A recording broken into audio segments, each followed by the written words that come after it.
یو له هغه ولسوالیو څخه ده چې خورا ډېر لوی ښایست لري.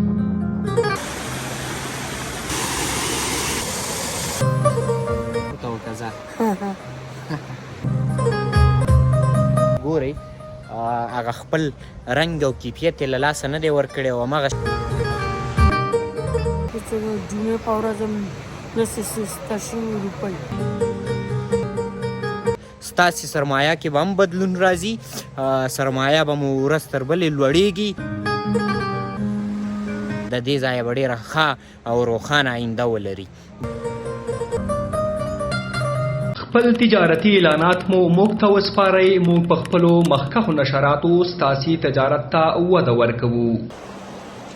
د کونړ ټي وي درنو لیدونکو سلامونه، خدای دې وکړي تاسې ټول به ښه یاست.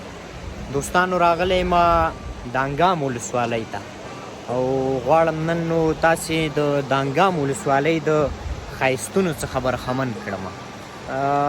په عمومي ډول خو دانګام ولسوالۍ ټولو ملګرو ته معلومه ده چې په کونړ کې یو له هغه ولسوالیو څخه ده چې خورا ډېر لوی ښایست لري او همدغه ښایست د افغانستان د مختلفو ولایتونو خلک مجبور کړي دي چې راشي چکر ته او د دې ځای د دغه ښکلو او طبیعي منظرو څخه خوند واخلي.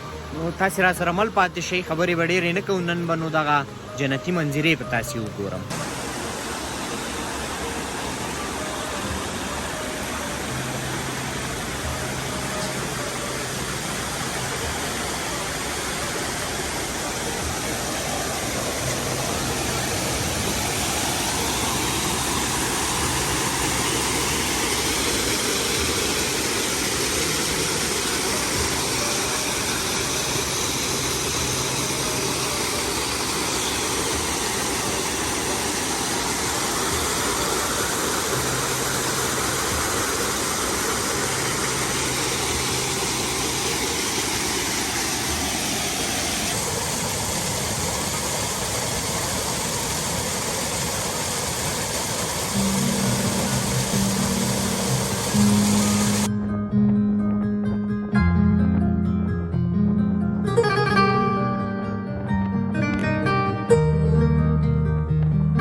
درنو لیدونکو تاسې به دغه پهلوان پیژنئ. پهلوانه نوم دې څه دی؟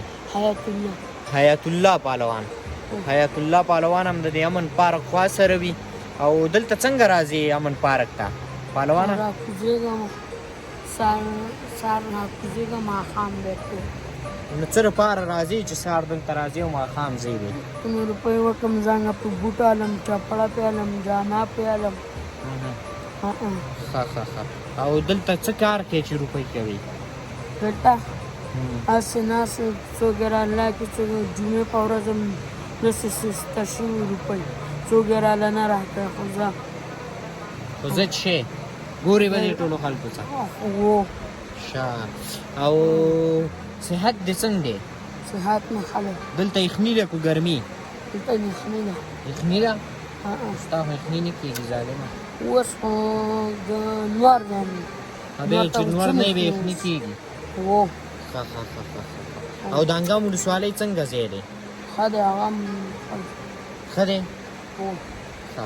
نو کونړ ټي وي دی لیدونکو ته کوم پیغام لري؟ دا پیغام یې دی چې ته چې ما سره مرسته وکړي چې روپۍ راکوي، ځان په جامه کوم، بله پرې کوم.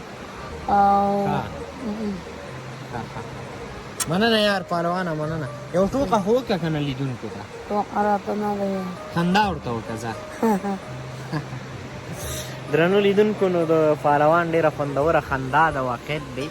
ځو او د دغه ځای منظرې ورته وړاندې کوم، ملتیا را سره وکړئ.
درنو لیدونکو امن پارک ته ما مخکې یادونه وکړه چې امن پارک ته راغلي یو.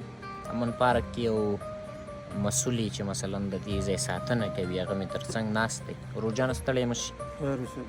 ښه صحت ښه دی؟ څنګه دی د امن پارک دې ورځو کې څنګه دی؟ د دې ورځو کې خو هوا سړه ده، سیارګل ډېر راځي خو لږ کلک کم کېږي او بیا اوړي کې ډېر زیات وي. ګرمۍ موسم کې بیا ډېرې وي. یعنې اوس هم دغه پارک هغه کوم مصارف چې په دغه پارک شوي دي که نه په دغه ژمي کې هغه مصارف بیرته پوره کولو وړ دی؟ هو ګزاره کېږي، بس چلېږي ګزاره کېږي. او د انګام ولسوالۍ موسم طبیعت څنګه دی؟ بس موسم هم ډېر ښایسته موسم دی. اوس هوا لږه سړه شوې که نه، نور خو بس ښه موسم دی. بس بلکل خلک راځي. ډېره مننه ورور، سلامت اوسه. ډېره مننه. درنو لیدونکو نو موږ اوس مهال په امن پارک کې یو. موږ همیشه د ملګرو سره به دغې بحث کوو چې کونړ ته راشئ، کونړ کې پانګه اچونه وکړئ. انشاءالله موږ باوري یو چې تاسې کونړ کې پانګه اچونه وکړئ نو ستاسې پانګه اچونه به بې ځایه نه ځي او تاسې ته به یو ښه عاید برابروي او د دې تر څنګ به کونړ ته یو لوی خدمت کوئ. په کونړ ولایت کې د انګام یو له هغه ولسوالیو ده چې په دې موسمونو کې ژمی دی ډېری ښایسته ځایونه هغه خپل ښایست له لاسه ورکوي، ځکه دغه ماحول داسې وي چې زیاتره طبیعي منظرې چې دی داسې پیرې کېږي. خو د انګام بیا هغه ولسوالي ده چې په دې موسم کې هم تاسې ګورئ هغه خپل رنګ او کیفیت یې له لاسه نه دی ورکړی او همغه شان ښایست اوس هم لري. نو چې په دې وخت کې دا رقم وي نو تاسې فکر وکړئ چې په پسرلي کې به بیا څه ډول وي او څه ډول ښکلا به دا لري. نو درنو لیدونکو په هغه تجارانو په هغه سرمایهدارو خلکو مو همیشه غږ کړی دی او بیا مو هم همدغه غږ دی چې راشئ کونړ کې پانګه اچونه وکړئ، داسې لوی لوی پارکونه جوړ کړئ، داسې نور ډېر رسټورانټ هوټلونه جوړ کړئ. نو انشاءالله ستاسې سرمایه کې به هم بدلون راځي، سرمایه به مو ورځ تر بلې لوړېږي او د کونړ او افغانستان خلکو ته به یو لوی خدمت هم وکړئ. نو په دې هیله چې دغه تجاران دوستان دې خبرې ته پاملرنه وکړي او انشاءالله زه باوري یم چې د دې ځایه به ډېره ښه او روښانه آینده ولري. درنو لیدونکو د انګام نورې سیمې هم درته وړاندې کوو نو ملتیا راسره وکړئ.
کونړ ټي وي درنو لیدونکو تاسو ته بهتره معلومه وه چې موږ راغلي یو د انګام ته، ځکه دغه خپرونه مو تر دې ځایه وکتله او تاسې نن نو یو اچانک د انګام د ښکلو منظرو او طبیعي سیمو څخه برخمن شو.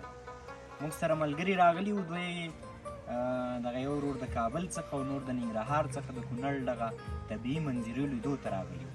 نو موږ هم د دغه موقع څخه استفاده وکړه او تاسې مو د دغه طبیعي منظرو څخه برخمن کړئ.